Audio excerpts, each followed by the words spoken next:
Well, welcome back. If you were watching us yesterday, you saw our interview with two Houston City Council members, Dr. Carolyn Evans-Shabazz of District D and Tiffany Thomas of District F. And due to some technical issues, we were cut short. We wanted to continue our conversation with these two this morning on this final day of Black History Month. So we've invited both Dr. Evans-Shabazz and Thomas back this morning. Good morning to you both. Thank you so much for coming back on again and waking up with us early.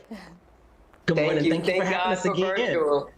Thank you for having us, and thank you for the virtual event. Yes, thank you. Podium. Thank you. So sort of to pick up from where we left off, we were discussing Prairie View, Texas A&M, Texas's second oldest public institution of higher learning in the state. And Thomas, you mentioned it's Texas's only historically Black college or university, and the third largest in the country. So I'm going to start with you this morning. Tell us about your role again at the university and what you're doing to preserve the cultural heritage of the university and the Black community.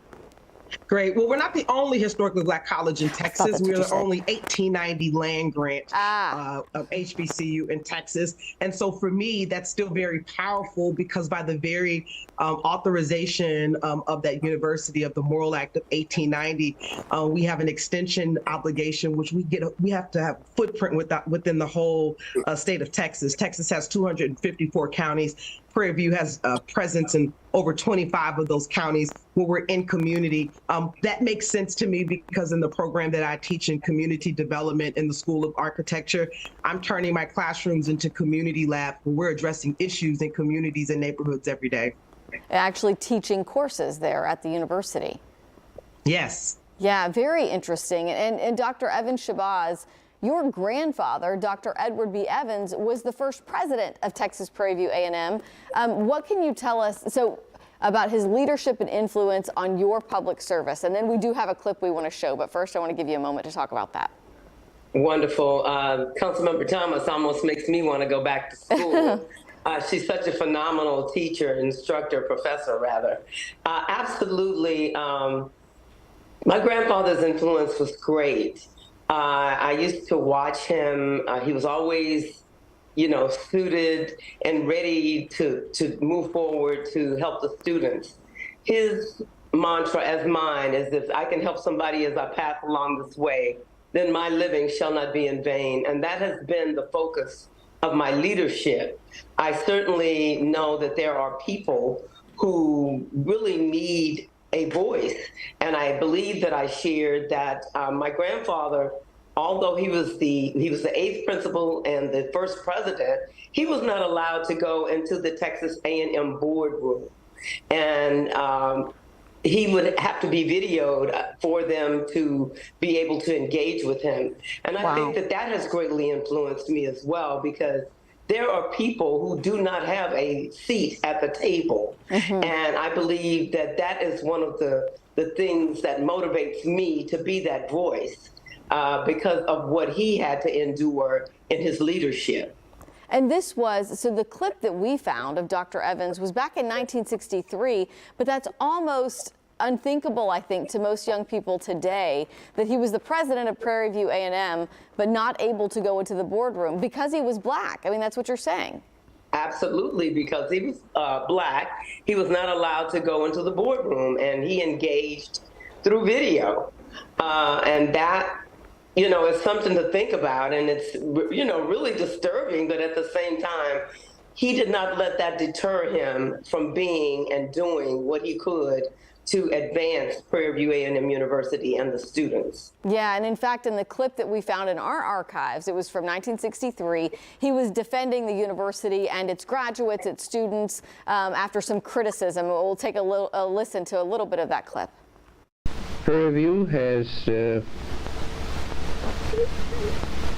served the citizens of this state for a period of 85 years with efficiency and with dignity. And we have no apology to make whatsoever with respect to the conduct of our students and the curriculum or any phase of the institution's program.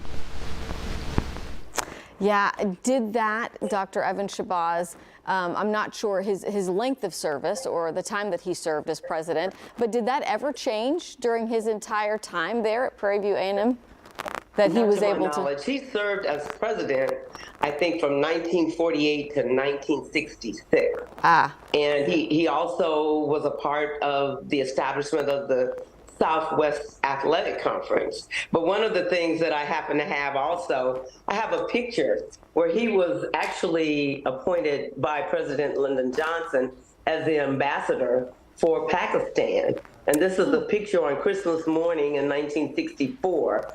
So you see, I have quite a legacy that I must live up to. And so, you know, my grandfather, he was phenomenal. He was granddaddy to me, but he was so instrumental in the education of so many people in the state of Texas. Both my parents are Prairie View graduates. They met there and eventually married. And I have a sister that also graduated from Prairie View A&M University. And so just a phenomenal leader, and hopefully it's the blood that runs through my veins that helps me to stay focused and do the things that I need to do to help my constituents. Right, very well said. And both of you serving constituents. We mentioned Tiffany Thomas in District F, the A-Leaf area. Carolyn Evans-Shabazz, you were in District D. And both of you we sort of refer to as senior city council members because we just had an election, and out of all, there's 6 new members. You guys are returning incumbents.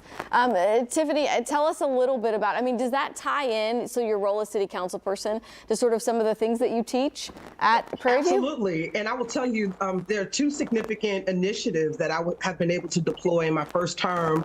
And the genesis comes from a classroom. Number 1, my District F Streetlight Initiative. The genesis from that is because my community research class of summer 2019, they were interviewing residents in A-Leaf. A 19-year-old girl who worked at Burger King expressed difficulty walking home at night because there were no street lights. And I recall her comments, and I told myself, if I win this election, I will not forget her and also the community. And so that streetlight initiative, we've been able to install and enhance public safety through streetlights. Public Works has taken that step further, where they have removed the fee of installing streetlights for the entire city. That credit goes to Prairie View A&M. Secondly, the historical Piney Point community that I represent, which is a remnant of a freedman's town. I teach in the School of Architecture, and the 8 to 10 single-family homes that we are infilling in that neighborhood, the genesis comes from 3 architects that I had in my class.